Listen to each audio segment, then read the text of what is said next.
ئەم کاتە بە شاوڕێیان هیوادارم هەمووتان لە خۆشی و شادی دابن تکایە هاوڕێیەک بۆم بنووسێ دەنگ و ڕەنگ هەموو شتێک تەمامە هەواڵن هێژا هون بەخێراتن سەر و سەر چاوان لە کرێما خۆ هەواڵێک ژمرە بنویسی کە دەنگ ڕەنگ هەر تشتێک باشە نەباشە لە گۆڕی وێ ئەم دێ تەفدا بگەڕین هاوڕێنی هێژا هەموو شتێک باشە تکایە دەنگ و ڕەنگ هەموو شتێک باشە بۆم بنووسن کاکی وا شوانی بەخێر بێ سەرەوە چاوم کاکی وا دەنگم چۆنە باشە دەنگم چۆنە ئەگەر ماوەیەکی درێژ قسە بکەم هیچ پچڕانێک لەو بینەدا هەیە یان نا کاک ئامەد هەر شتێک باشە کاکیوە زۆر باشە زۆر سپاس دەکەم زۆر زۆر بەخێر بەسەر هەردوو چاوم هەواڵن هێژا بەخێر هاتن سەر و سەر چاوان بەڵێ دەست پێ دەکەین ئیتر ئەمڕۆکە زیاتر چەند پرسیارێک ئاراستەی خۆمەکەم و ئیتر وەڵامی پرسیارەکان وەردەگرینەوە پرسیارەکان پرسیاری گرنگن بەرلام شتێک ئەمڕۆکە سەر و سەر چاوان کا کوڵەت توژی بخێرهاتی ئەوڕۆکە شەڕ و ئاڵۆزی کەمتر بوو لە چاو ڕۆژاندا بەڵام سەرباری ئەوەش شەڕ و ئاڵۆزی هەیە ئیتر چەند پرسیارێک لێرەدا گرنگن کە پێویستە بیانکەین ئەو پرسیارانە ئەەکەم ئیتر وا دیارە هەمووان ئەو پرسیارانە ئەکەین کە ئاگربەست درێژ کراوێ یان نا ئەو درێژکردنەوەی ئەو ئاگربەستە بەڕسمی کەینە لە دەرەوەی ڕسمیەتدا کۆنسەنسوسێک ڕێککەوتنێک هەیە و ئەمە پەیوەندی بە چیەوە هەیە ئەگەر هەبێ ئایا ئەمریکیەکان لە هەولێر هیچ دڵنیایی گەڕنتێکیان بە مەزلوم عەبدی داوە یان نا کە جاری دووەمی چوو هەولێر جاری دووەم لەگەڵ تۆماس بارا قسەی کرد ئیتر تا چەند دەکرێت لەو هەڵ و مەرجەدا لێدوانی یەکلاکەرەوە سەبارەت بە وەستاندنی پشتیوانیەکانی ئەمریکا بدرێت پێویستە ئیتر ئەمانە هەندێک قسەیان لەسەر دەکەین چ پێشنیارێک دەکرێت بۆ کوبانێ و حەسەکە و قامیشلو لە چارەسەریەکی ئەگەریدا ئایا فۆرمولەی پێشنیار کراو سەبارەت بە یەکخستنی SDF واتە هەسەدا گۆڕاوە یان نا ئایا ڕێککەوتنی 18 جانیوەری ئێستا کاریگەرە ویانش ڕێککەوتنی 20 جانیوەری ئەمانە هەمویان خۆی لە خۆدا پرسیاری زۆر جددین ئیتر ئەمانە وەڵام ئەدەینەوە پەیوەندیەک لە نێوان هەسەدە و دیمەشق هەیە و یانیش پەیوەندیەکان بڕاون چونکە ئیتر لە سەردەمی شەڕی ئەوەدا شەڕی حەلەبدا حتا لە سەردەمی شەڕەکانی دەوروبەری تشرینیشدا ئیتر لەوبەری ئاوی فورات پەیوەندیەکان بە تەواوەتی پچڕاون پرسیارە سەرچکە ئێستا کە ئەو پەیوەندی هەیە ئایا هیچ ئومێدێک هەیە بۆ ڕێککەوتن یان نا ئەمانە هەمویان پرسیار دەکەین و سوپای ڕۆژ دوێنێش قسەم لەسەر کرد بەڵام ئەمڕۆکە هەندێک ئەبدەیتی دەکەم هەندێک شتی نوێ هەیە لە ڕۆژ ئاوادا دەربارەی سوپای ڕۆژ دەربارەی پێشکەوتنی دیکەکە پەیوەندیان بە پارتی دیموکراتی کوردستانەوەیە و ئیتر دیدارە دیپلۆماسیەکان ئێستاکە لەگەڵ خۆر ئاوە لە چه ئاستێکدانا ئایا لەم قۆناغا هەستیارەدا هیچ پەیوەندێک و ئاڵوگۆڕیەک لەگەڵ ئیسرائیل هەیە و هەبووە بەرەو کوێ دەچێ لە ئێستادا ئیتر هێزەکانی سووریای دیموکراتیک لە چه ئاستێکدایە ئیتر ئەمانە هەمویان پرسیاری زۆر جددین و ئەمانە هەر هەمویان لەسەر بنەمای زانیاری بۆتان باز دەکەم زانیاری نەبیستراو بەڵام زانیاری دەقیق و هاوڕێیان بە کرمانجی ئەو قسەی دەکەم بە سۆرانیش ئەو قسەی دەکەم زۆر کەس هەیە چی پێدایم بەڕاستی حەز ناکەم باسی ناوەکانیان بێنم چونکە یەک نیە دوان نیە و حەزیش ناکەم باسی ئەو بابەتە بکەم بەڵام زۆر کەس هەیە ئەزانم یەک بەیەک پەیوەندی بۆ کەسانە دەکەن کە لە لایفەکانی مندا بەشدار دەکەن و کۆمنت دەنووسن و پێیان ئەڵێن بە هیوا خۆشنا و باوەڕ مەکەن ئەو زانیارینە ئەو باز دەکات درویە ئەمە لە سەردەمی جیاوازیشدا ئەم کارە نەکران لە سەردەمێکدا کە ئیتر دووسێ مانگ بەس بەر لە ڕاگەیاندنی پرۆسی دیالۆگی ئیمڕالی بە هەمان شێوە من لە 7 سپتەمبەری 2023 بوو بەڵێ باسم کرد ئیتر ئەو کاتی هەمان شتیان گوتیان ئەوە جاشە ئەوە میتە ئەوە پارتیە ئەوە پاراستنە ئەوە یەکێتیە ئیتر بەیانیان دەبوومە یەکێتی نیۆڕیان دەبوومە پارتی ئێوارە هەردووچیان بووم ئیتر لە دواییدا دەرکەوت کە ئەمەیە ئەلحەق هەندێک کەس کە ئەو شتانیان بۆ من نووسی بوو بە تایبەتی ئەوانەی باکوور پەیوەندی تایبەتیان پێوەکردم داوای لێبوردنیان کرد کە منیان پێشتر نەناسیوە بۆیە ئەم قسەیان کردووە بەڵام ئەو کاتیش ئەو کاران دەکەن ئێستاگەش هەندێک کەس ئەو کارانە دەکەن و ئەو کەسانە بەخۆیان لەناو کاردان کادری حیزبی و شتیواشن حەسوودیان پێدێ منیش بەبتەنیا وەڵامەکەم بۆ ئەوان ئەوێ ئەو زانیارێنێ من دەیان دڕکێنم ئەگەر یەکێکیان بە حاڵت دەرکەێت بەتەنیا یەکێکە من ئامادەم لە لای فێکدا داوای لێبوردن بکەم یەک دووەمینیان ئەمن چی بکەم ئەتۆ زانیاریت نییە ئەڵێ ئێمە حیزبین زانیاریمانە ئەو کاکیوێ ئەو زانیاریانە لەکوێ دێنی ئێکاکە من چی بکەم سعید سەحافیش حیزبی بوو لە بەغدا وەزیریش بوو باسێکی زۆر زۆر تۆخیش بوو بەڵام ئاگایی لێ نەبوو کە سوپای ئەمریکا هات بۆ بەر دەرگای بەغدا دەیگوت ئەم شەو لە بەسڕا ڕاویان دەنێن هەمیان هەموو تەرمەکانیشان دەخینە ناو دەریای فاو با ماسی بیان خوا ئەوە سعید سەحاف وای دەگوت وەنیا سعید سەحافیش وەکو ئێوە حیزبی بوو ئێوە خۆتان گەیاندۆتە ئاستێک کە ئیتر خۆتان کردوتە سعید سەحاف و وەکو نەعامە سەری خۆتان خستوتە ژێر لمەکە من چی بکەم تاوانی من چییە هەموو کەسێک کە بیهەوێ کاری ڕۆژنامەوانی جددی بکە بۆی هەیە بە دوای پەیوەندی تایبەتدا بگەڕێەوە ئەو زانیاریانە پەیدا بکە کە پێویستن دیسە دووبارەی دەکەمەوە ئەگەر زانیاریەکی من بە حاڵە دەرچوو من ئامادەم داوای لێبوردن بکەم پێشەوەی بسمە سەر بابەتەکان هەواڵ نهێژە بە کورمانجیژی دەبێژم هەواڵێنکو نەویستنە هەنێک کەس هەنا تەکیلیان بەوە ڕاداتین بە تایبەتی ئەوینکو لەسەر ئەوێ من لەسەر چ دەبێژن لەسەر لایفێن من کۆمنتان دنویسن دەستخۆشیە دکەن ئاژی کەسێک و تەماشە دکەن بەوەڕە دەکەون تێکلیان و ئەو ئاگایەن و ئەس پارڤە دەکەم گەلک جارنا ئاگایەن خەلەتن نەڕاستن خۆوە ئەس داافم ئاژیوە ئاگاهیانە ژبەری کاخۆ دەردەخەم ئەستەنێت شتێکی ژوارە دەبێژم سعید سەحاف وەزیری ڕاگەیاندنی عراقی و گاوە شەڕی عراق و ئەمریکای هەبوو و ئارتێشە ئەمریکای هاتبوو بەردەریە بەغدای خەبەرەوی ژێ نەبوو و دەهات سەر تەلەڤیزیۆن دەگۆ ئیرۆ ئەم دێ لە بەسڕایە یعنی لە سنوورێک کوێتێ ئەم دێ ئەمریکیان مەحەف بکەن هەمیان باوێژن ناڤ ئاڤەی ناوە ئاوا کەنداوی حەلبکی ئەمریکی هاتبوونە بەغدای خەبەرەی پێ نەبوو ئەو هەڤاڵژی خۆکردنە سعید سەحاف و دەبێژن چما خەبەرێمەنینە چما خەبەرەی پێهێنە چ بکەم تە خۆکردیا سعید سەحافیانی ئەز تشتێکی دنێ ژوارە بێژم نینە ئەز ئیدا دەکەم چاوە لە هەفدیتنێن ئیمرالیدا ئاگاهیە و من ڕاگەیاندن بەریە هەفدیتنێ ئیمرالیدا بەریە مۆنیتۆر ڕاست دەرکەتن ئاگاهیە و نەهاژی دەبێژم هەگەر یەک ژوانە خەلەت دەرکەت ئەس ئامادەم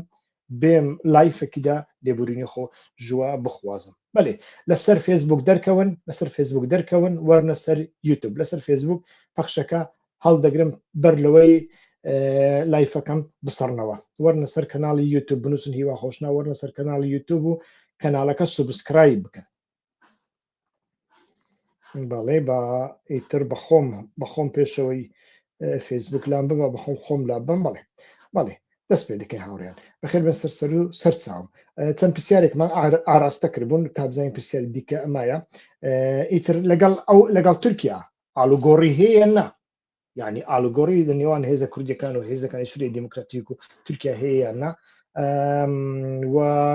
ئایا هیچ پرسیاری هەرێ سەرچی کە باس لەوە دەکرێت لە سوسیال میدیا گوایە ئەمریکیەکان داوایان لە هێزەکانی سووریای دیموکراتیک پێشتر کردبوو شەڕ لە دژی حەجی شعبی بکەن هێزەکانی سووریای دیموکراتیک ئەمیان ڕەت کردوێتەوە بۆیە ئێستا حاڵیان وایە ئایا ئەمە تا چ ڕادێک ڕاستە ئەمانە هەر هەمویان ئیتر لە لە منەوە دەبیستن بە بەرپرسیارەتیەوە قساکەم زۆر بە بەرپرسیارەتی من هیچ ئامانجێکم نییە کە لایفی گەورە و لایکی گەورە و دەیان هەزار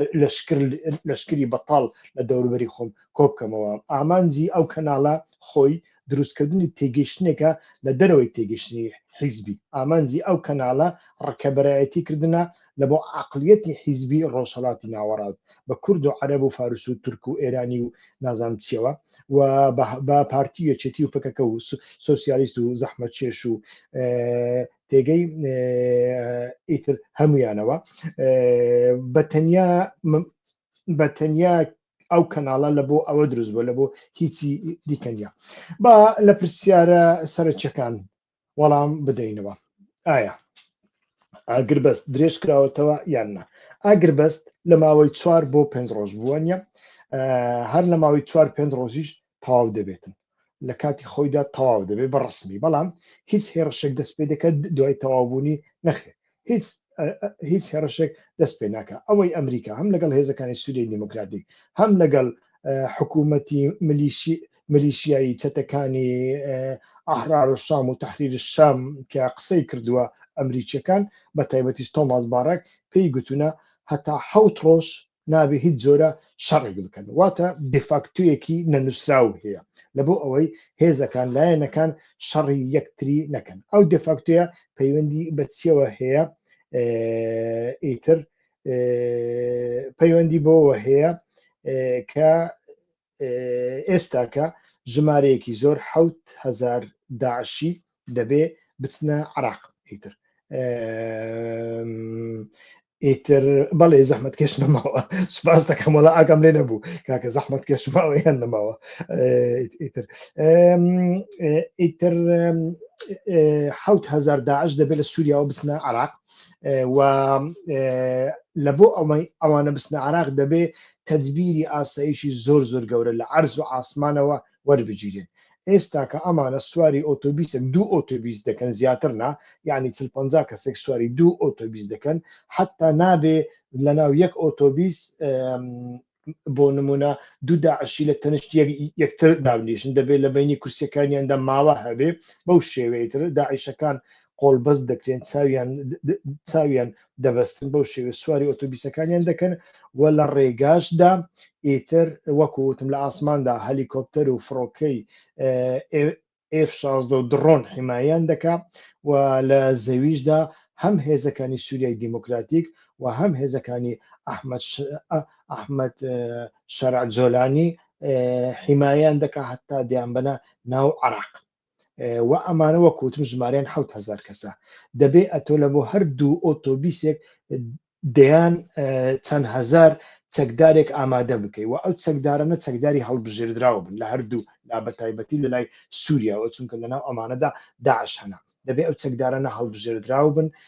پرۆفایلەکەیان دیار بێ و لەگەڵ کاروانی ئەمانەدا ژمارەیەک لە چاودێرانی سەر بە استیخباراتەکانی بریتانیا و CIA لەگەڵ ئەمانەدا پنتاگۆن و سنتکۆم ئیتر چاودێری ڕەوشەکە دەکەن و هەند استیخباراتی عراقیشیان لەگەڵدایە کە چاودێری دەکات استیخباراتی ئۆردن استیخباراتی سووریا استیخباراتی عراق لەگەڵ ئەمانە بەردەوام وەفدێک دەبن و دێنن لە بۆ هەندێ ئیتر نابێ هەردوولا شەڕ بکەن دەبێ قووەتەکە ئێستاکە لە بۆ هەندێ تەرخانکرای بەڵام لەوبەر بەردەوام شەڕێک هەیە یعنی لەوبەر شەڕێک هەیە چونکە بەتایبەتی هێزەکانی گوایە سەر بە دیمەشق هێزی مرکزی نین بڕیار لە مرکز وەرناگرن وەکو ئەمانەی لای خۆمان جەماعەتی کاک فلانی و کاک فلانینە ئیتر لە بۆ هەندێ هەموو شیکردنەوەکان هەموو ئەو زانیاریێنێک کە من وەرم گرتوونە دەستنە ئەوەی کە بەگشتی لەو ڕۆژەی ئیمزاکراوە هەتاوەکو ئێستا 7 ڕۆژ درێژە دەچێشێ لە سەبارەت بە دڵنیایی ئەمریکیەکان گەڕانتی ئەمریکیەکان لە هەولێر هیچ گەڕانتێک بە مەزنوو عەبدی نەدراوە هاوڕێیان یعنی ئەم چاواشەکاریانەی دەکرێت یانیش ئەو خۆش باوەڕیەی دەکرێت باندەڵین چاواشەکاری چونکە هەموو کەس مەبەستی چاواشەکاری نیە بەڵام هەندێک خۆش باوەڕی شەیە کە لەو ماوەیەدا 1-2 سێناتۆر کە تونەتە دەورە ئەم جۆرەشتانە لەلای حکوومەت لەلای تۆماس بارەکە کە تۆماس بارەکە هەموو بەتەنیا ئەو کارانە دەکا دۆناڵد ترامپ ئاگای لێنە و حکوومەتی ئەمریکا زیاتر بە گرۆنلاند و ئەمانەوە خەریکە ینی ئاگیان زۆر لە سووریاش نییە هەر لە ڕۆژەویشدانی سووریا کەس ئاگای لێ نیە لە ئەمریکا بەڕاستی لە بۆ هەندێ ئیتر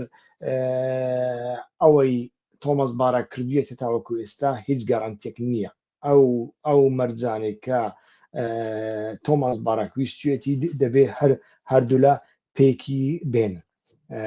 ئیتر هەتاوەکو ئێستا ئەمەیە هاوڕێیان ئەمریکا لە کرداردیانی حکوومەتی ئەمریکا هەڵوێستی خۆی نەگۆڕیوە ڕاستە سند کۆم لێدوانێشدا نیگەرانی بەرامبەر داعش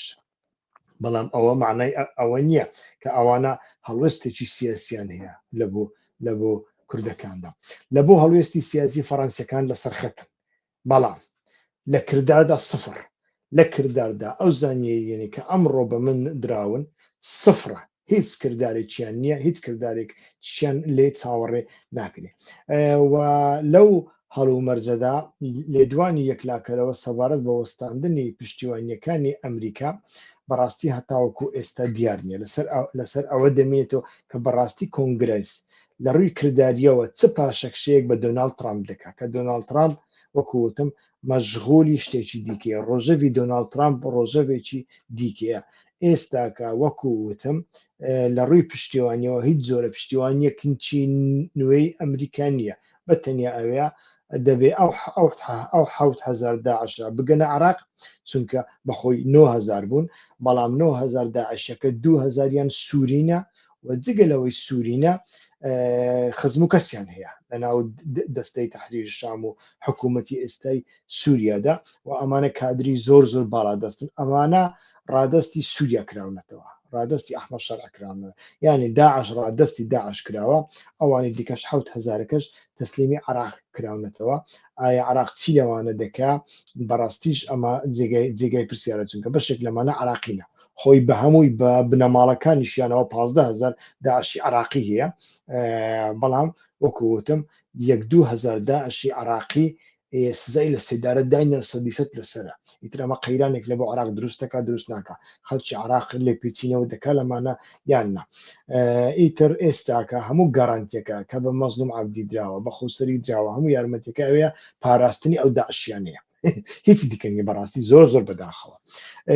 لە بۆ کوبانێ و حەسەکە و قامیشلۆ ئیتر چارەسەریەکان بەڕاستی مغلقن یعنی لە فۆرمیلەی پێشنیارکرا و سەبارەت بە یەکخستنی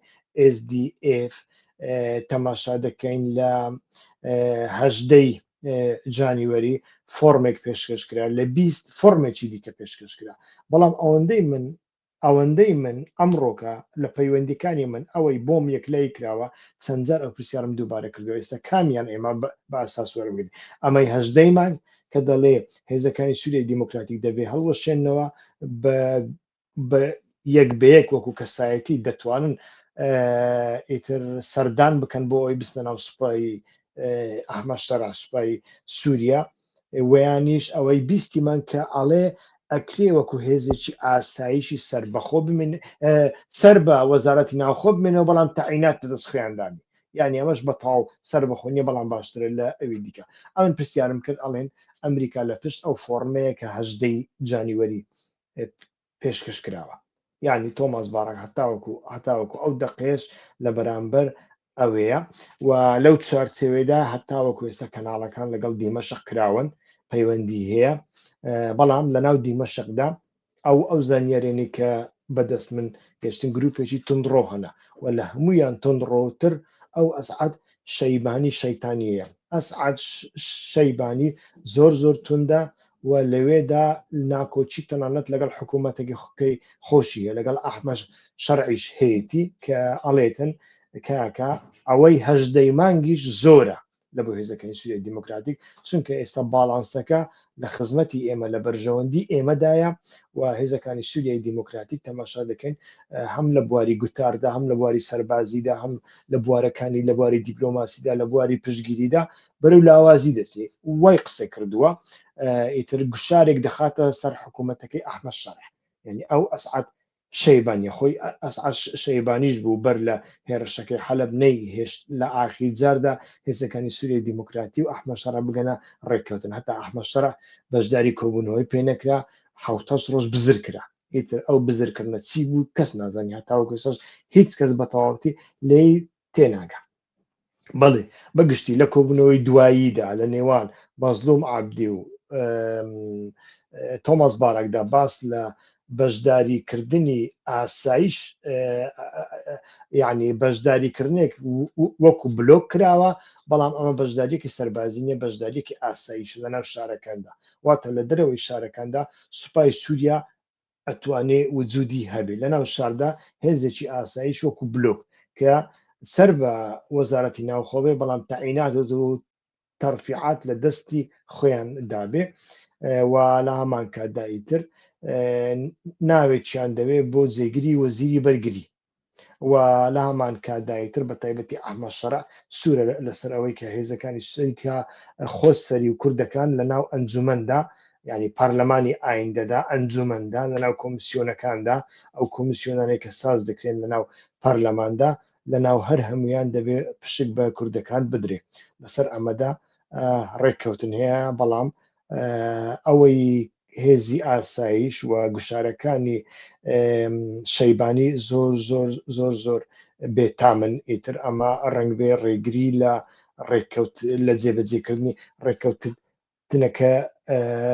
بکە هەر بۆیە گوتم پەیوەندی هەیە لەگەڵ دیمەشق سەرباریەوەی شەڕیش هەیە باشە باو پرسیارە بکەین کاکە لە نێوان ڕێککەوتن و لە نێوان شەڕدا کامیان زیاتر لە پێشە وەکوتم لەسەر مێزەدا باس لە ڕێککەوتن دەکرێت دەرگای دیمەشقیش کراوەیە لە بۆ پەیوەندی دەرگای حەسەکەش کراوێ هەردوو دەرگا کراون بەڵام لە بەرەکانی شارداییتر دەنجی تەقا هەردێک ئەمڕۆکەش هەبوو لە سێ چوار جێدا هەبوو ئەمە بەو شێوێ بەڵام ئەوەندەی من پرسیارم کرد و زانیاریم بۆ هات شاری حەسەکە ئێستا بە تایبەتی معسکەرە یعنی هەتو هیچ باوەڕ ناکەی لەو شارەدا خەڵکی مەدەنی بژی هەمووی چەکدارە هەمووی چەکی هەڵگرتووە و بەردەوام دەوریە دێن و دەچن لە هەر گەڕەکێکدا پاسەوان هەیە و لە بەرامبەردا حکوومەتی جیهادستانی ئەحمەد شەڕع و جۆلانیش بە هەمان شێوە یعنی هەموو ئامادەکاریەکان لە بۆ شەڕە لە هەردوو لایتر بڵدۆزەر نەماوە تەرخان نەکرێ بۆ خەندەق لێدان و سەنگەر لێدان و ئیتر ئەم جۆرەشتانە و چەکە قورسەکانیان لە بەرامبەر یەکتری بەجێ دەکەن یعنی ئەوەندەی ئامادەکاری بۆ شەڕ دەکرێ چاریگەچی ئەوەندە ئامادەکاری بۆ ئاشتی و ڕێککەوتن ناکری و پرسیاری ئەوەم کرد ئەمڕۆکە بەنسبەت سوپای ڕۆژ تێبینی خۆم پێڕا گەیاندن نازاندرێ جارێ هیچ بڕیارێک نییە سوپای ڕۆژ بچێتە ناو ڕۆژ ئاوادا بەڵام یەکشت هەیە لە ڕۆژ ئاوادا ڕنگ بێت لە سوسیال میدیادا بینی بیتەن یعنی شتێک نەماوە بە ناوی پارادیگماکانی ئۆجەلان و ئیتر کۆمۆن و کۆنفدرالیزمی دیموکراتی و ڕسمەکانی ئۆجەلان هیچ شتێک لەوانە نەماوە لەسەر هەر خانوەکدا ڕسمێکی ئاڵای کوردستانی عراق ینی ئاڵاکەی پارتی بەرز دەکرێتەوە ئاڵاکەی پارتی بەرز دەکرێتەوە ئاڵای کوردستانی عراقدا کە پێشتر ئەو ئاڵایە قەدەغە بوو داڕادێک ئەمە ئاڵای ڕۆژ ئاوا نەبووە و نییە ئەو ئاڵەیە بە خۆیان بەرز دەکەنەوە و لە شەقام و لە ناو هێزەکانی سووریای دیموکراتیکدا ئیتر گاڵتە و گاڵتە جاریەکی زۆر بە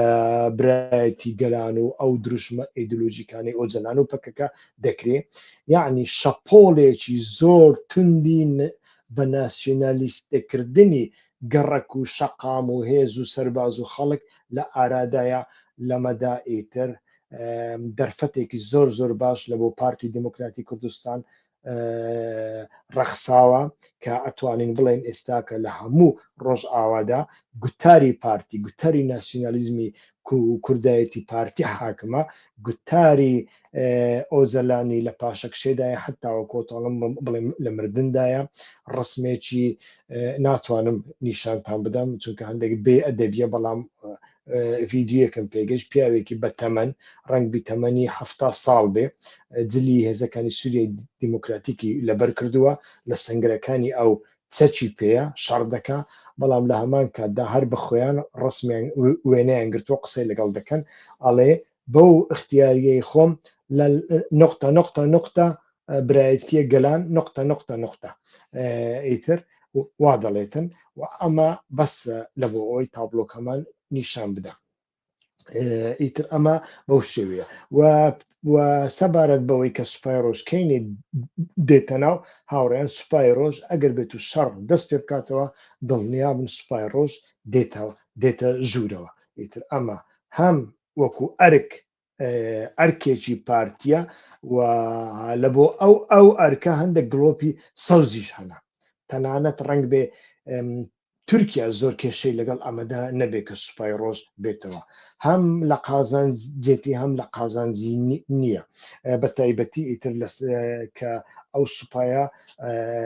ئیتر دەچێتە کوێ ناچێتە کوێ بە احتیمالی زۆر لە سنوورەکانی تورکیا و ڕۆژئاوادا بەجێ دەبێ بەڵام زەحمەتە وەکو پێشوو بچێتە کوبانی ئەگەر بچێتە کوبانەی دەبێ حکوومەتی ئەمریکا دیسا گوشارێک لەسەر ئەردۆغان بکە بۆی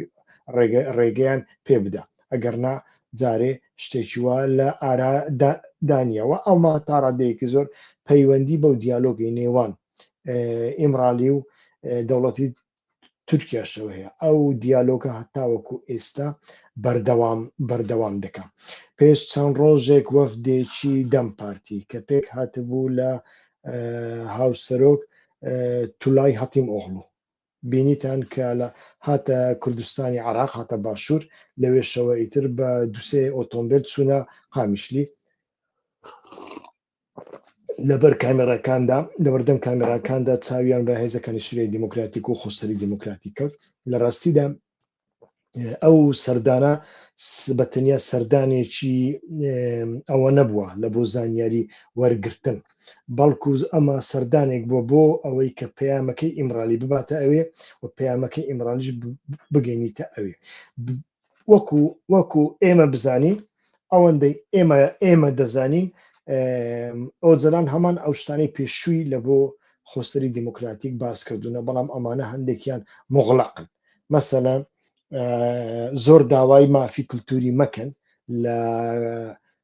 لە کاتی مفاوەزاتەکاندا ڕێککەوتنێک مۆر بکەن بەڵام هێزەکانی خۆشتان بپارێزن ئەتۆ ئەگەر مافت نەبێت چۆن ئەتوانی هێزەکانی خۆت پارێزی دەبێت خۆی لە خۆیدا مافێک هەبێ وە مافی چەک هەڵگرتن بە تۆ بدا وانە بۆ نمونە لە عراقدا مافی چەک هەڵگرتن بە پێشمەرگە درراوە ئەوە مافێکە پێشمەرگە درراوە لە چوارچەوەیدا پێشمەرگە چەکی هەڵدەگری ئەگەر تو مافت بێندا چۆن ئەتوانی هێزەکانی خۆت پارێزی ئەوە مغڵقە ئیتر لە هەمان کاتدا دەیەوێ ئیتر ئالۆزیەکان بە هەموو شێوێک ببڕدرێتەوە و دیارە لە پێشودا باسم کردووە ئیتر ئۆجلان و باخچەلی ڕێککەوتن نقطە خلاص و بڕایەوەیتر من شڕۆڤەیەکی جیاوازتر بکەم لەسەر ئەمە نییە بەڕاستی ئیتر مەسەلەکە بەو شێوەیە ئیتر وەکووتم وەفدەکەی دەم پارتی کە لەو ڕۆژانە چ قامیشلی لە بۆ هەندێک هەبوو لەو قۆناغا هەستیارەدا ئیتر ڕنگ بێ پرسیار بکەن پەیوەندیەکان لەگەڵ ئەمریکا و ئیسرائیل و ئەمان لەگەڵ ئەوروپا چۆنە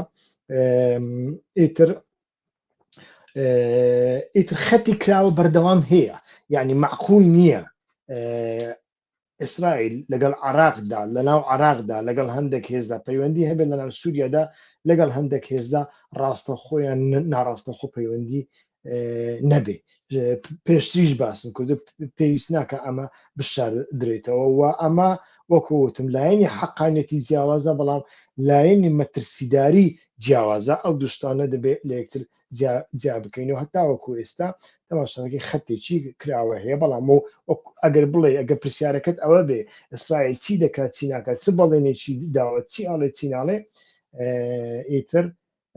ئیسرائیل هیچ پێشتریش هیچ بەڵێنێکی نەداوە ئێستا کەش هیچ بەڵێنێک نادا ئیتر بەڵام لە دوای ئەوەی کە یەکەمین جار تێبینیەکانی عەبدوڵڵا ئۆجلان هاتنە دەرەوە سەبارەت بە ئیسرائیل کە بەعاشکرایت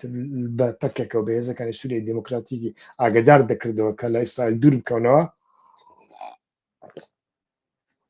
ئەو پەیوەندیانە خۆی لە خۆیدا ئۆتۆماتیک ڕویان لە کزی کردووە. زۆر کەس بە ئەو پەیوەندیانە ناکا و یانش بەنهێنی دەیکەن لەناو هێزەکەدا، لەناو بزوتنەوەکەدا. ئیتر هەر ئەوەندە جارێ باز دەکەم، بەسە شتی دیکە باس ناکەم. ئیتر لە ئێستادا هێزەکانی سووریای دیموکراتیک هەروەکوتم هەموو کەسی چەکدار کردووە، بەڵام ئیتر وەکوتم چەکداری پرۆفیسیۆناڵ جیاوازن. پێشتر باس لە 100,000 کەس دەکرا، بەڵام ئەو 100,000 کەسە ئەگەر لە 60 عشیرەتەکانیشی لێ دەربینی کە ئەمانە ڕۆیشتن، هەرچەندە ئەم عشیرەتانە ئێستاکە هەمویان بەڕاستی شەڕ ناکەن لە دژی هێزەکانی سووریای دیموکراتی. مەسەن تەماشاکە عشیرەتەکانی دێرە زوور ئێستاکە لەو شوێنەی کە لێی بوون هەر لەوێ ماونەتەوە، تەسلیمی ئەحمە شەرعیشیان نەکردووە، بە تەواوەتی پەیوەندیان هەیە هاتوچۆیە، بەڵام سوپای ئەحمە شەڕ نایتداوێ و ئەمانە بەڕاستی شەڕ ناکەن لە بەرامبەر هێزەکانی سووریای دیموکراتی. ئەو شەڕی هەیە لە دەوروبەری کوبانێ و حەسەکە و ئەوەیە ئەمانە زیاتر میلیسیەکانی سەر بە تورکیانەوە هێزەکانی ئەحمەد شەرعن، بەڵام هەتاوەکو ئێستا بەڕاستی ئەو عشیرەتانی کە جودا بووینەوە هەتاوەکو ئێستا شەڕ ناکەن لە دژی هێزەکانی سووریای دیموکراتی. هەرکەس ناوچەی خۆی پاراستوە لە ناوچەی خۆیتان، تەنانەت ناوچەی خۆشیان بە 100% تەسلیمی ئەحمەد شەرع نەکردووە، هەروەکو جاران بە خۆیان دەپارێت. چۆن جاران لەسەردەمی هێزەکانی سووریای دیموکراتی دەیان پاراست، ئێستا کاڵی هێزەکانی سووریای دیموکراتی نەماوە ڕۆیشتووە، ئێمە پەیوەندیمان لەگەڵەوان نییە، با پەیوەندیمان دیالۆگمان لەگەڵ حکوومەتی دیمەشق هەبێ، حکوومەتی کاتی، بەڵام بە ئاسانیش شوێنەکەی لە بۆ چۆڵ ناکەن. زۆر کەس هەیە ئەمە نازانین، بەڵام ئەمانە زانیاری دقیق و مەیدانین هاوڕێن، ئەمە زۆر گرنگە. ئیتر وەکوتم ژمارە پێشتر کە باسی 100,000 کەس دەکرا، ئەو 100,000 کەسە یعنی چ بڵێم ناتوانم قسەی ناشیا و بەکاربێنم، بەڵام باوا بڵێم ئەمانە بە تەنیا ڕنگ بێ 20,000 کەسێکیان بە هەردوو لە ینی بە عشیرە بە عەرەب و کوردەوە 20,000 کەسێکیان ئەتوانین بڵێن سوپای پرۆفیسیۆناڵی شەڕکەر بوون، یعنی ئەوانە لە کەش و هەوای زەحمەتدا بتوانن شەڕ بکەن، ئۆپەراسیۆنی تایبەت ئەنجام بدەن، ئیتر هەموو جۆرە چەکێک بتوان بەکاربێنن، ئیتر زانیاری و هۆشمەندی سەربازیان زۆر بەهێز بێ، ئەمانە بە تەنیا 20,000 کەس بن. ئێ باشە بڵێن لە 160 ڕۆیشت چەند دەمێنێتەوە ئێوە دەزانن. ئەوەی دیکە یعنی خەڵکی دیکەیە، خەڵکی سڤیلە، جگەنە لەمە هەندێکی دیکە هەنە کە نزیکەی 13,000 کەسن. ئیتر ئەمانەش پێشتر کە پێیان دەگوتن هێزی جەوهەری شتێکی وایان پێ دەگوتن، هێزی جەوهەری چێ کۆمەڵی گەنجن، زیاتر گەنجانی وڵات پارێ، جوانانی وڵات پارێ ڕێکخراوێک هەیە. پێشتر ئەو ڕێکخراوە لە ئەوروپاش ئەوانەی خۆپیشاندان دەکەن گەنجەکان لە پێشەوەنا لەگە پۆلیس شەڕ دەکەن و ئەمانەیە وایش لەسەر دیوارەکان دەنووسن، ئەمانەنا گەنجانی شۆڕژگەر ئیتر ئەمانەیان ڕێخستووە، ئەو کۆمەڵی گەنجیان ئیتر لە دەوروبەری تەمەنی 18 ساڵی هێناوەتە ناو هێزەکانی سووریای دیموکراتیک. هێزەکانی سووریای دیموکراتیک 15 ڕۆژ پەروەردەی پێداون و چەکێکی بەسیتیان پێداون، ئەمانە هەنە. بەڵام وەکووتم ئەو هێزەی کە شەڕکەر بێ زۆر تایبەت بێ وەکو ئانتی تێرۆری یەکێتی و ئەوانە کەمن. سەبارەت بە هێزەکانی یەکێتی و پارتی پرسیارم کرد، هیچ هێزێکی یەکێتی و پارتی لە ڕۆژ ئاوان نییە. ئەو شتانی بڵاو کراونەتەوە تاکە ئاکە چیە، ئیتر ئەمانەی سەر بە وهاب هەڵەبجەیی و ئەمانە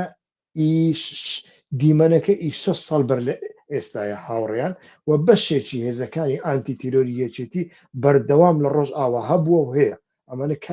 کاریان پەروەردەدانە، پەروەردەی سەربازی دەدەنە هێزەکانی هێزە تایبەتەکانی سووریای دیموکراتی. ئەمانە 15 ساڵە لەوێن، ئێستا کەش لەوێن، بەڵام هێزێکی شەڕکەر بڵێ پێشمەرگە زەرێڤانی نازانم ڕۆژ ئەمانە هەتاوەکو ئێستا داخلی ڕۆژ ئاوا نەبوونە. هەر ئەو هێزەیە، هەر ئەو یەپەگەی جارانە، بەڵام لە ناو یەپەگەی ئێستادا ژمارەیەک عەرەب و سریان و ئێزیدی و کلدان و تورکمەن هەن. و ئەو عەرەبانە بە تایبەتی زۆرن کە خەڵکی سڤیلن، یعنی سەر بە عەشیرەت و بنەماڵە و شتیوانی وەکو تاکە کەس ئیتر ئەوانەی ناو قامیش لە حەسەکە و ئەوانە هەتاوەکو ئێستا بەردەوام لەناو هێزەکانی سووریای دیموکراتیکدان لە بەرەی پێشەوەدانی تر لەو بارەشەوە ئیتر زۆر جار لە سوسیال میدیادا زانیاریێک بڵاو دەکرێتەوە کە هیچ عەرەبێک نەماوە، کە هیچ تورکمەنێک نەماوە، هیچ کلدان و سوریانیەک نەماوە. نەخێ بەو شێوە نیە. کلدان و سوریانیەکان ئەرمەنیەکان بە تایبەتی وەکو دوێنێش لە پەخشێکدا باسم کرد ئەوانە میلەتە هەرە ڕۆشنبیرێک بۆ ڕۆشنبیر و بە تەجروبەکەی ڕۆژهەڵاتی ناوەڕاستن. یعنی سوریانەکان بە پاشماوەی ئیمپراتۆریەتی ئاسوور دەناسرێن و سوریانیەکان لە ڕۆژهەڵاتی ناوەڕاستدا قومیە العەرەبیە یعنی ناسیۆنالیزمی عەرەبی دژە ئیمپریالیزم سەرەتا ئەوان دروستیان کردووە. جۆرج حەبەش، میشل ئەفلاق ئەو بەطڕوسی مصر یعنی لە جامیعەی عەرەبیدا ئیتر ئاکتیڤ بوو لە کۆمەڵی جامیعەی عەرەبی مسریدا و لە دواییدا ئیتر ڕێکخراوی ناسیۆنالیزمی عەرەبی وەکو جەمال عەبدولناسری لێ دەرکەوت. ئەمانە هەر هەمویان ئیتر ئەندازیارە سەرچەکانیان کەسانی سوریانی بوون. ئەرمەنیەکانیش بە هەمان شێوە میلەتێکی هەری تێگەشتوون. بڕۆ تەماشای دەست و بازووی ئەرمەنیەکان بکە کە 100 ساڵ بەر لە ئێستا چ دەیهاتێکیان دروست کردێ. مەسەن من لە تورکیا ئەو دەیهاتانم بینی بەڕاستی سەرم سڕمە. یعنی تەماشای دەکەی دێهاتی ئەوان و دێهاتی کوردێکی کرمانجی مسلمان لە تەش ئەوان چەند فەرقی هەبووە. چەند ئەوانە لەو سەردەمەدا توانیویانە بە ئیمکانی بەسیط تەکنۆلۆجیا دروستکەن وەکو ئاشی ئاو مەسەلەن تێگەی ئەم جۆرە شتانە لە باش شتیان دروست کردووە. یعنی زۆر شتی تایبەتیان دروستکە لە بۆ کشت و کاڵ ئینسان سەری لێ دەسوڕما شێوازی ئەندازیاری و نەخشە سازی زۆر سیر بوو. مەسەلەن کە ئەو کاتە بینیم لە هەندێک دێهاتدا مەسەن ئەو کاتە ئەوان تونێلیان دروست کردووە بۆ بەخێوکردنی مەڕووماڵات لە جیاتیەوەی خانوو دروستکەن کە کوردە مسلمانەکان خانووییان دروست دەکرد ئیتر دەبواە چوبایە سەری بەفرەکەت هەڵدابایەوە دڵۆپەی دەکرد. ئەوان ئەو کاتە بەردیان کون کردووە ئیتر مەڕووماڵاتیان لەوێدا بەخێو کردووە و ئەرمەنیەکان خاوەن ئەزمموی جینۆسایدن. ئەرمەنیەکانی ڕۆژهەڵاتی ناوەڕاست دەڵێن. ئەرمەنیەکانی دەرەوە ئەرمەنیەکانی دیاسپۆرا وەکو کوردەکانی ئێمە تونڕەون واقعیت نابینن، لە ساحەی خۆیان نابینن، بەرژەوەندی خۆیان نابین. هایدی لە دژی تورکیا شەڕ بکە و لێدەوە بکوژە و تێرۆری بکە هیچی دیکە نیە. کەی با بچین لەگەڵ ئیسرائیل لەگەڵ ئەمریکا ئیتر پەیوەندی بکەن پەیوەندی دەکەن لۆبیشیان هەیە ڕاستە، بەڵام من ئەڵێم واقع بینین دابڕاون لە واقع چونکە لەناو خۆدا ناژین. چۆن ئەتۆ ئێستا بچی لەگەڵ تورکێکی ئیستانبول قسە بکەی دەربارەی پەکەکە زۆر جیاوازە زۆر نەرم ڕەوانە تر قسەت لەگەڵ دەکە، بەڵام تورکێکی بەلجیکا کە باپیری لێرە لەدایک بووە هەر ناوێری ناوی پەکەکە بینی کە ناوت هێنا یان دەبێتەوە بنکچەشی لە ناو دەمی بدەیت یان ئەو بنکسێک لە ناو دەمت دەدا هیچی دیکە نییە. وانە ئەرمەنیەکانی ناوخۆ ئەوانی شوان تەجروبەی جینۆسایدیان هەیە و ئەزانن لەکوێ هەڵەیان کردووە ئەم کاتە. ئەو شتانە زۆر گرنگە ئەو نەتەوانە ئەزممویان هەیە و ئەمانە هەتاوەکو ئێستاش لە سیستەمی بیرۆکراسی ڕۆژ ئاوادا بەتایبەتی لە قامیشت و حەسەکە ڕۆڵی باڵیان هەیە زۆر بەداخەوە. لە دوای 2014 کاتێک بە لێشاو ئیتر پێی دەڵێن قادرۆ لەشمە یعنی کە ڕۆژ ئاوا بە قەندیلی دەکرێت ئیتر ئەم کاتە بەداخەوە ئەمانە ئەگەرچی وەکو بە شێوەی لە ناو دام و دەستگەکاندا دەمینێ بەڵام ڕۆڵێکیان نامینێ. هەر لە بۆ هەندێک تەماشا دەکەین مەسە من دوێنێش باسم کرد ساڵح موسلیمی ئەو کاتە جیاواز بوو، ساڵح موسلیمی ئێستا ساڵح موسلیمێکی دیکەیە. دیپلۆماسی ئەو کاتی دیپلۆماسیەکی جیاواز بوو، هەم مؤسسی بوو، هەم دیموکراتیک بوو، هەم هەموو نەتەوەکان و پێک هاتەکانی باکوور و ڕۆژ ئاوا و حتا ڕۆژهەڵاتی سووریا لە ناویاندا جێگیان دەگرت و بەدەست پێشخەری و بە دڵخۆشی تێگەی چونکە هەستیان دەکرد کە ئەوانە ئێرادیان هەیە بە خۆیان بڕیاردن کەس بڕیاریان لەسەر فەرەز ناکە. ئەوانە دیپلۆماسیەتیشی زۆر باشیان دەکرد، بەڵام ئەمە لە کۆتاییدا گۆڕانکاری بەسەر داهات. ئیتر لە بۆ هەندێ دەمەوێ ئەوە بڵێم کە ئیتر لەو وەزعەدا هەتاوەکو ئێستاش ئەو نەتەوانە لە ناو ڕۆژئاوای ئێستادا ماون وە پێویستە بەڕاستی ڕۆلی زیاتریان پێ بدرێت ئەگەر لە من پرسیار بکەیت. ئیتر مەسەلەکە هەتاوەکو ئێستا ئەتوانم بڵێم بەو شێوەیە. ئیتر لەگەڵ تورکیا وەکوتم پەیوەندی هەیە ئەو ئۆڤدەی دەم پارتی هاتووە پەیامی ئۆزەلانی هێناوە. ئیتر لە پەیامەکەدا چی هەیە چی نییە هەر وەکوتم ئەمە هەیە کە باسم کرد یانی شتی کللتوری زۆر نەخوازن بڕۆن لەگەڵ دیمەشق ڕێککەون و گرنگی بە دەستوری بنچینەیە بدەن لە هەمان کاتدا واز لە چەکەکانیشتان نەهێنن. ئەمە چۆن دەکرێت دیار نییە غامزە زۆر ڕوون نییە دەستوری چی کاکە یعنی لە سووریایکی داعشی دەستوری بنچینەی چی ئیتر ئەمانە بەڕاستی زۆر زۆر ئالۆزن. ئیتر هەتاوەکو ئێستا ئەتوانم بڵێم ڕەوشەکە بەو شێوەیە. ئەتوانین باسی چی دیکە بکەین. سەبارەت بەو دەنگوەیە کە لە سوسیال میدیا دێودەسێ ئەمڕۆکە دیسا دووبارەم کردووە ئایا پێشتر هیچ کەس بە هێزەکانی سووریای دیموکراتیکی گوتووە کە شەڕی حەشدی شعبی بکەن نەخیر هیچ زۆرە پێشنیاری چوە نەکراوە نە لە بۆ پەکەکە نە لە بۆ هێزەکانی سووریای دیموکراتیک نەرە بۆ یەپەکە بە هیچ شێوەیە لە هیچ کۆبوونەوەیەک ئەڵێم تەرکیز دەکەم بە دیقەتی ئەڵێم ناوێ حەشدی شعبی نهاتووە لە هەندێک لە کۆبوونەیەک دوو کۆبوونەوە هاتووە کە زۆر خۆتان نزیکی میحوەڕی مقاومەی ئێرانی مەکەن یعنی ئەویش وەکو ئەوە نهاتووە وەکو داخوازیەکی ڕسمی وەکو ئاڵوگۆڕیەکی بیڕا شتێکی وا باسکراوە بەڵام باسی حەشدی شعبی بە هیچ شێوەیەک نەکراوە. ئیتر مەسەلەکە بەو شێوەیە پێشتر باسم کرد کە ئیتر لە پێش ڕوخانی ڕژێمدا هێزە هاوپەیمانەکان بە هێزەکانی سووریای دیموکراتیان جارێک وتووە بە ڕسمی کە بچن هەتا دیمەشق ڕانەوەستن پێش هاتنی ئەحمەد شەرع بەرپرسێکی هێزەکانی سووریای دیموکراتیک و یانیش خۆسەری دیموکراتیک بڵێم ڕاستە چونکە سڤیلە ئەو خانمە ناوی ناهێنم ئەو خانمە سەرکردایەتی کۆبوونەوەکەی کردووە لەلایەن خۆسەریەوە بە زمانێکی توندەوە وەڵامی داونەتەوە گوتیتی ئێمە عسکەری بابی کەسینی تێگەی عسکەری بابی کەسینین ئیتر ئەمە وا بۆ لە دوایەوە ئەحمەد شەڕعیان هێنا من بەتەنیا باز دەکەم من هەڵوێست لێرەدا وەرناگرم بەڵێ هاوڕێیان من هاتمە کۆتایی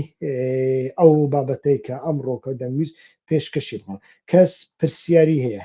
پرسیارێەوە بە ڕۆڵ و زەلالی چنە هەگەر پرسیارێکی وە هەبی لە کەرەمەخۆ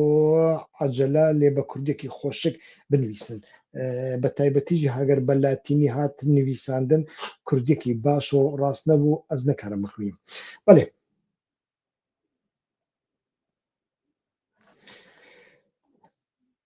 ڕۆڵێکی رووسیا نییە پرسیاری ئەوەم کردووە بە دووادا چونم بۆ ئەوە کردووە جارێ ڕۆڵێک رووسیا دیار نییە رووسیا پێشتر لە پەخشی ئەمڕۆدا هەندێک بۆچوونەکانی ڕۆژنامەنووسی مەیدانی فەهیم تا شتێن تەکینم لە بۆتان گواستەوە ئەوانەی نیان بینیوە تەماشای بکەن بیبینە زۆر گرنگە لەسەر ڕۆلی رووسیا لە پێشوودا بەڵام ئەو ڕۆلە پێک نهات ئێستاکە ڕۆلێک بە کردداریەوە نییە ئەوەی قامیشلو ئەوەی پرسیارم کردووە پەیوەندی بەوە هەبووە کە کەلوپەلی ناو فڕۆکەخانەی قامیشلی ئالوگۆڕی بەسەرداتوە هاوڕێن ئێستاکە لە قامیشلی هێزی رووسیا هەیە هەر پێشتریش هەبووە ینی ئەمە شتێکی تازە نییە بۆیە جارێ دیار نییە بەڵام ئیتر ئیشارەتێک هەیە کە ئەمریکا بکشێتەوە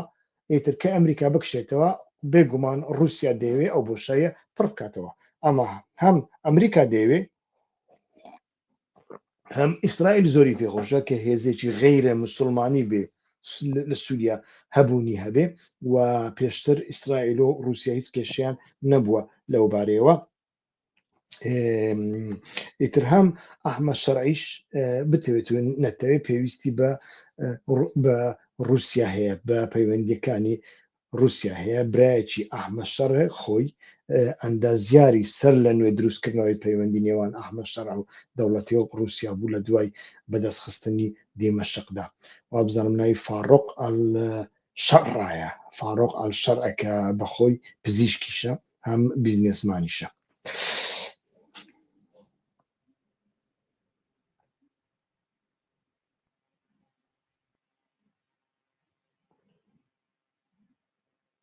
فڕۆکەکەی رووسیا کاک ئەمە سەبەتاوە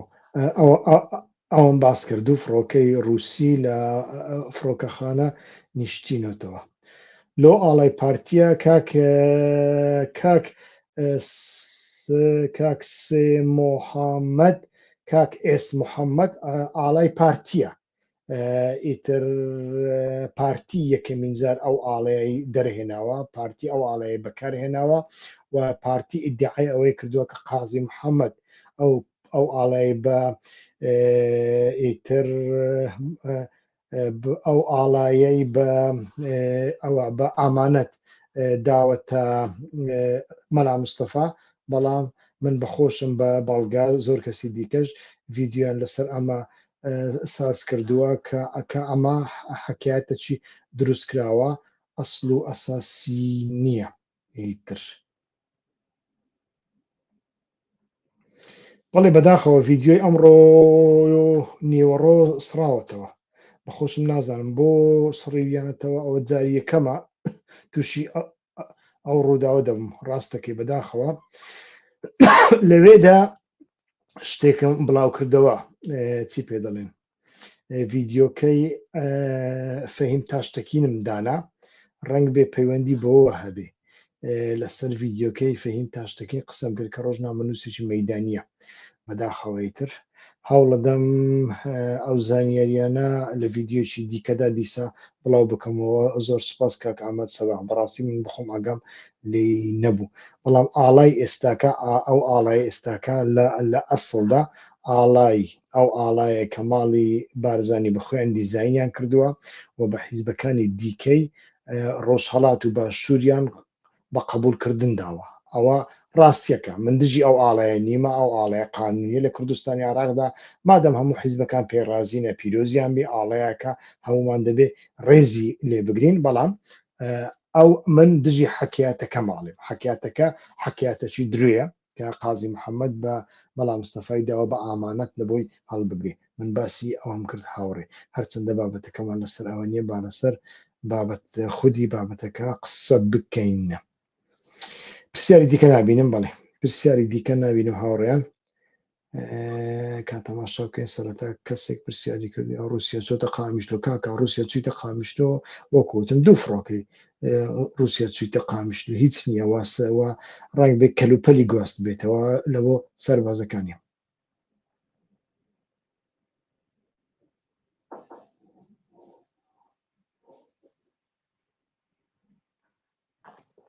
جارێ دیار نییە کاکە کاک عزیز کینگ جارێ دیار نییە ئیتر کوردەکان بەرەو کوێ دەچن بەڵام ئیتر بەڵێ دوورکردنەوەیەک لە ئەمریکا دروست دەبێ هیوادارم بتوانن دەست لە مێژوو وەربگرن ئەم بەرنامەی ئەمڕۆ بەیانیم کە ڕەش کراوەتەوە بەداخەوە لەسەر ئەمە بوو کە ئێمە لەکوێ غەڵەتمان کرد و ئێمە بۆ ئەمریکامان هەڵبژارد هەڵبژاردننی ئەمریکا پەیوەندی بە شەڕی داعش نییە هەڵبژاردننی ئەمە ئەمریکا پەیوەندی بە بیرە نەوتەکانەیە ئەو بیرە نەوتانەی دێرە زۆر هێزەکانی سووریای دیموکراتیک دەیان فرۆشت زۆر بە هەرزانیان دەفرۆشت لەگەڵ پارتی ئەو نەوتیان دەفرۆشت بە ئەو ڕەخنەیە بە ئاشکرا بکەین بنەماڵی شەهیدان خەڵکی نیشتیمان پەروەر ئەوانەی تەسحیان داوە لە ڕێگای ڕۆژ ئاوا و لە ڕێگای شۆڕشی کوردی و بزوتنەوەی کوردی دەبێت ئەو ڕاستی بزان هەردوو حرەکەت ڕەخنە بکەن هەم ماڵی بارزانی هەم ماڵی عەبدوڵڵا ئۆجرا لە پێناوی بیرە نەوتەکانی دێرە زۆر بۆ ئەوەی بە هەرزان بیفرۆشن لە بەرچاوی عەشیرەتەکان لە بەرچاوی عەرەب لە بەرچاوی هەموو دنیا بە ئامادەکاری ئەمریکا ئەو نەوتەیان تاڵان دەکرد دەیان فرۆش زۆر بە هەرزان هێزەکانی سووریای دیموکراتیک دەیفرۆشتە ماڵی بارزانی تێکەڵی دەکرد بە نەوتی کوردستان دەیفرۆشتە تورکیا پارەکەش نەچوەتە ئەو پارەیە کە بەشی هێزەکانی سووریا بەشی کوردەکەی ڕۆژهەڵات بەشی حرەکەتی ئۆزەران نەچوەتە جیرفانی ڕۆژئاوای کوردستان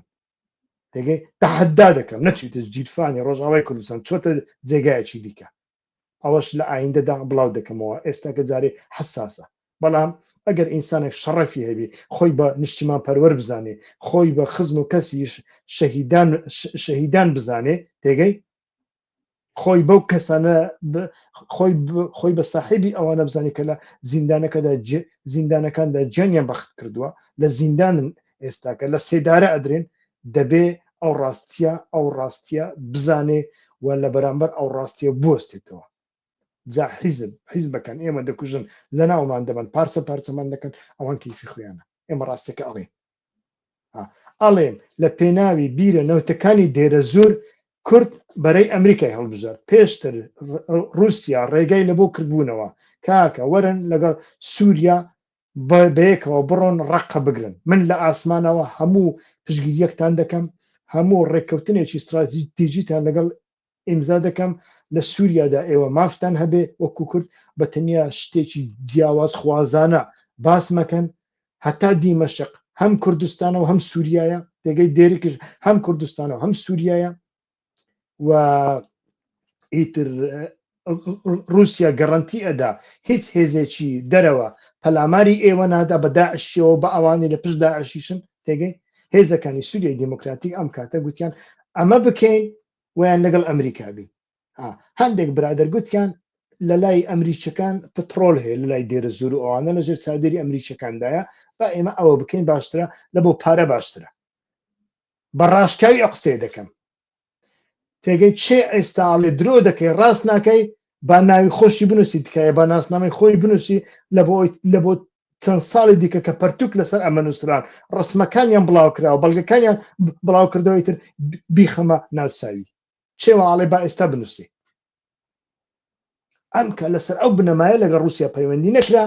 وە رووسیاش هێزێکی زۆر بەڕقوکینە لە ناوچەی نفوسی ئەو ململانەیەکی وا بکەیت چاوت دەردێنی چۆن چاوی ئۆکرانی دەرهێنا رووسیا هەڵسا لەگەڵ تورکیا ئیتیفاقی کرد ئیتر ئافرینی پێدا خلاص بڕایەوە مەسەلەکە بەو شێوەیە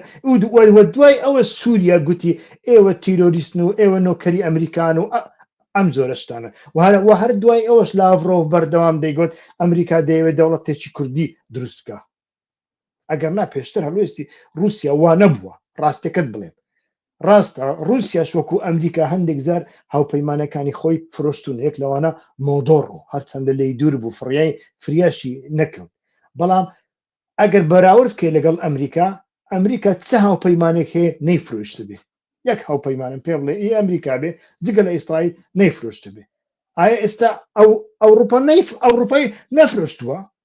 هەموو ئەوروپا ناگریە ئینسان تۆزێک وجدانی هەبێ تۆزێک ئەخلاقی هەبێ تۆزێک ئەوەی هەبێ رووسیا وانە رووسیا 15 سال لە بۆ بەشار ئەسەد هەرچی لە دەستی هات کردی بە میلیۆنان دۆلاری خەرج کرد سەربازی خۆی بە کوشتندا گەورەترین جێگری سەرۆکی ئیستیخباراتی رووسیا لە سووریا کوژرا تێگەی بەڵام بەشار ئەسەد بەشەر نەبوو ئیتر پێی گوت ڕیفۆرم بکە ڕیفۆرمی نەکرد نێتوانی ڕیفۆرم بکە مەڵەستورێکی ناسیۆنالیست بوو بەشەر نەبوو ئیتر ئەگەر باوکی بواە خۆ سووریا نەدەڕوخە حافز ئەسەد لەسەر دەسەڵات ما بواە سووریا بەڕاستیش نەدەڕوخە حافز ئەسەد ئینسانێکی زانا بوو بەعاقڵ بوو حافز ئەسەد پێشتر ئەوەی ئیسرائیل لە بەهاری عەرەبیدا تووشی سووریای کرد پێشتر زۆر لەمە زیاتری لە ڕێگەی ئیخوان موسلیمین تووشی سووریا کرد بەڵام حافز ئەسەد کەسێکی زۆر بە تەجروبە بوو زۆر بەتوانا بوو یعنی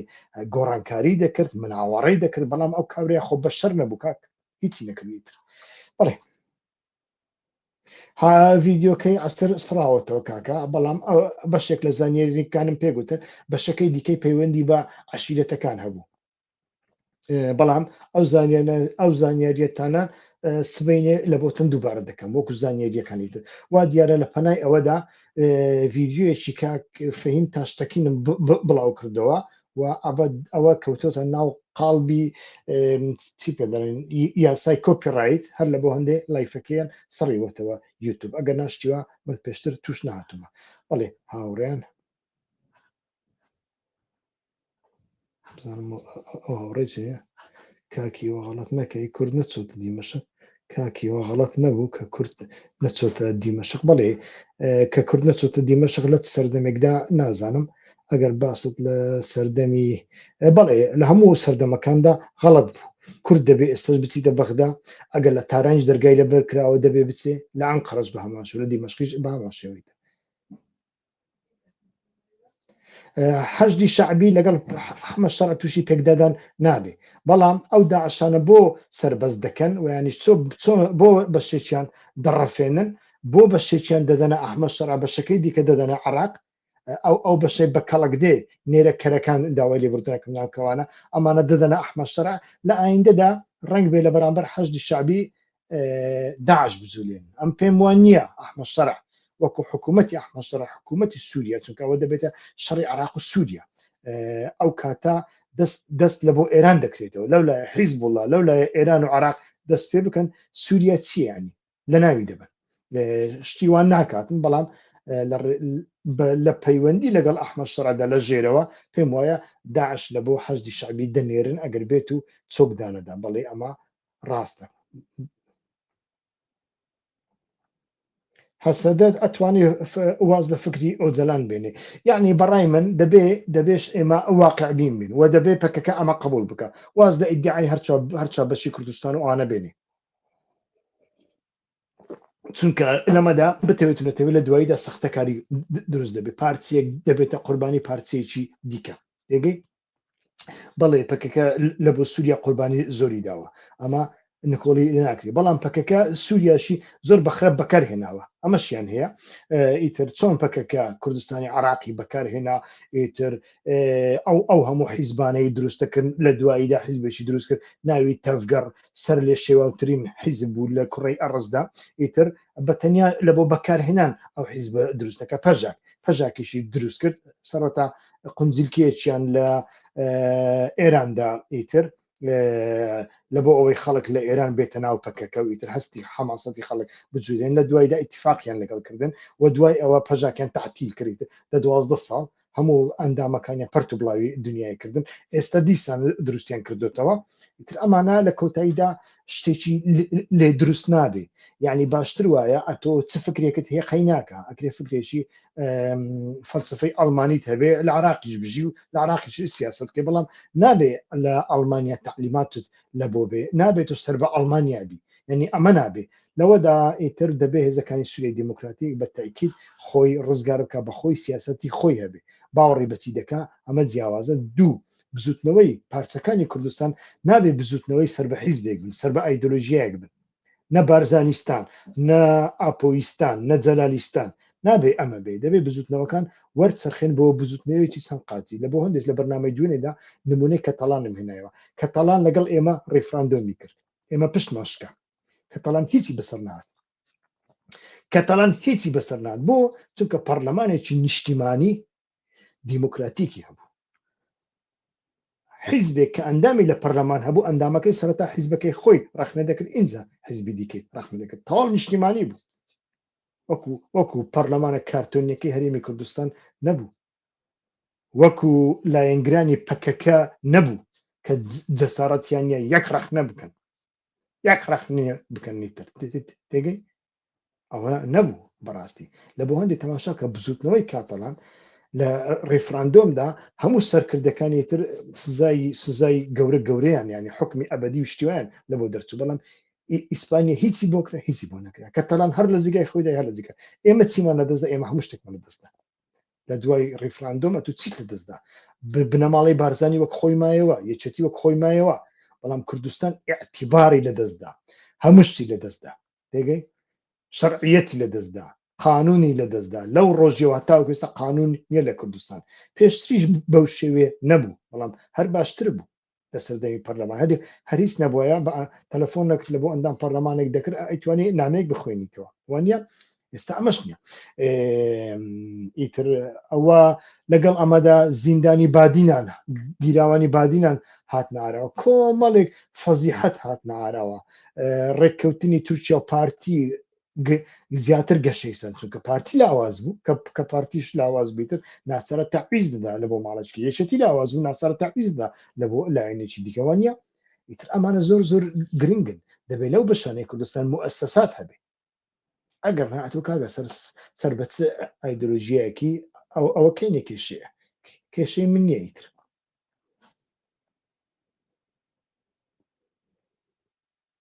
والله ڤیدیۆکات لای تۆ نەسراوەتە لای منیش سراوەتەوە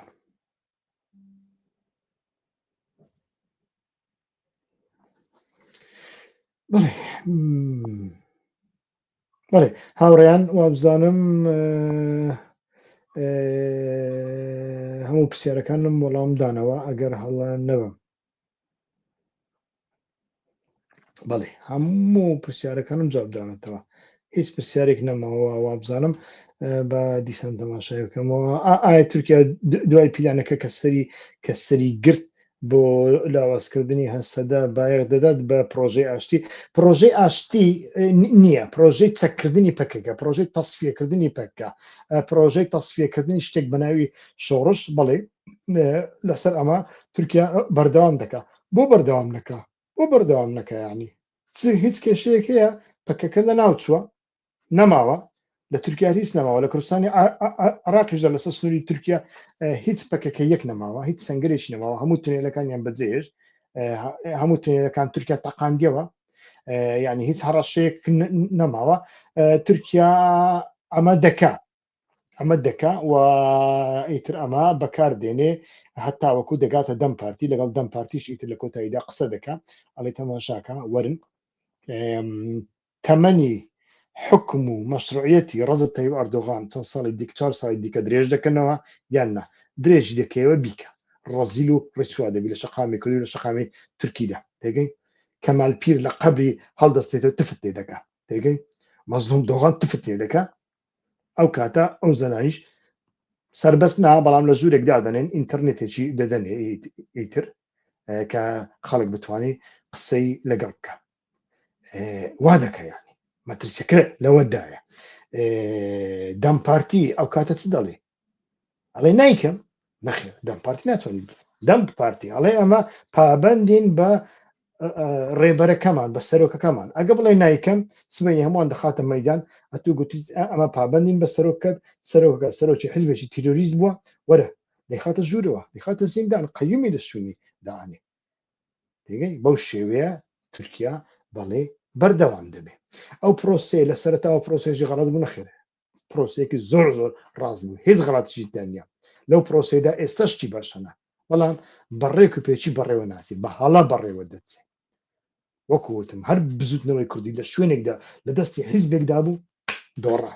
ڕۆژئاوا ئەوەی ڕۆژئاوای دۆڕاند ئەمەیە هیچی دیکە نییە نە ئەمریکایە نە ئیسرائیلە تێگەی ئێمە جاشی ئیسرائیل بوونایە هیچ شتێک دەگۆڕە نەخێر هەندێک کەس دەڵێن ئیتفاق لەگەڵ ئیسرائیل نەکراوە ناوەڵا وەرە بە جاشی ئیسرائیل هیچ شتێک دەگۆڕنێ هیچ شتێک ناگۆڕێ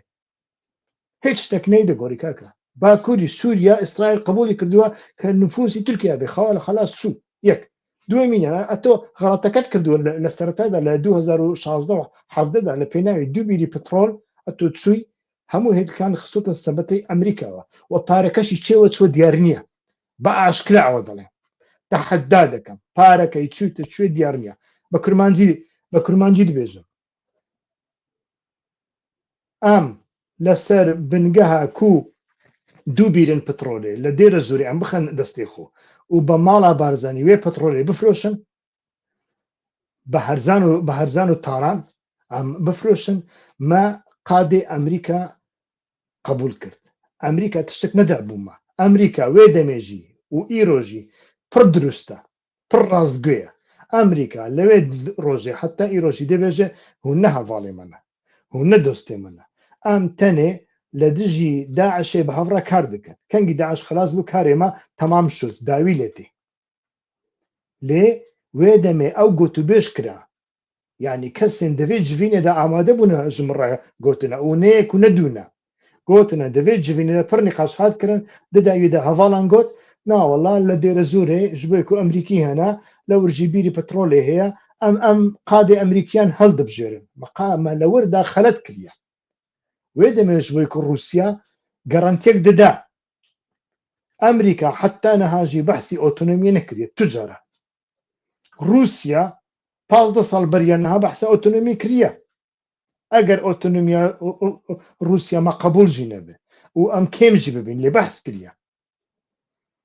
انسان هنا كي بوجدان بي يعني واتشتانه ببيني او بريا بترول كوما بهرزان طالان كريا او برا نكتي بريكا روز افادا استحدادك ام شي جي كدني دفي مال كسك كودي بيج از مال باتا شهيد انا من كدو امك داي دفي حسابي في كدمي كش ببرسي روش خراب انا خراب كارين بينينا حتى توي حسابي نبرسي تو نكري تشتكي بكي جبو يكون الشر خندق ميلتي من باكور حساب نخواست و او تش لروج افا دوباره بو خلا ترجي دوباره بو او ايرو روج افا نمايا بس صالان قوت القذفة خاينة دزمناتي انا كسيكرن دزمناتي انا كسيدكينا كي تشافي انا كسدري عاطفية كيمن هستكي مجبي انا كسي نينا انا كسن له تيلن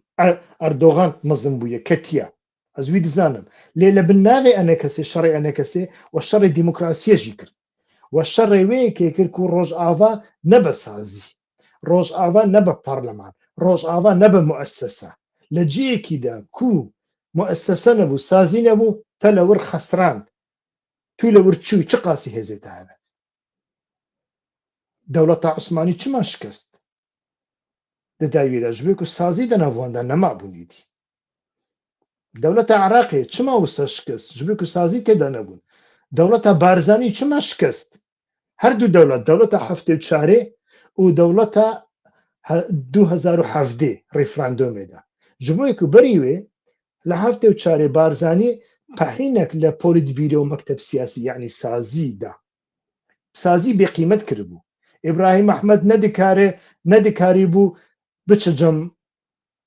ملا مصطفى چنجر كدب حبسي جلال طالباني عين نوسا ايدن عين نوسا لدردوري ملا مصطفى دوسي كسن كو بتركي اجرا دبيجن ياخشي دردوري بيكون ببون و دداوية دا بريارك خلد بريارك يك آلي هاد داين وصا لسري كردان كرد للريفراندوم جينا عين بريا ريفراندومي مالا بارزاني يوسف محمد قوطان جي برلمانتي برلمانتو نما وبشتي برلمانتو نما مؤسس عقل خرادبه موتور خرادبه قاذاكو عقل خرابو لور دايتر تاقا كس تاقا مالباتا تاقا حزب تاقا أليد بريار دا بريارك خلد دا ولا وردا ريفراندوم تشكر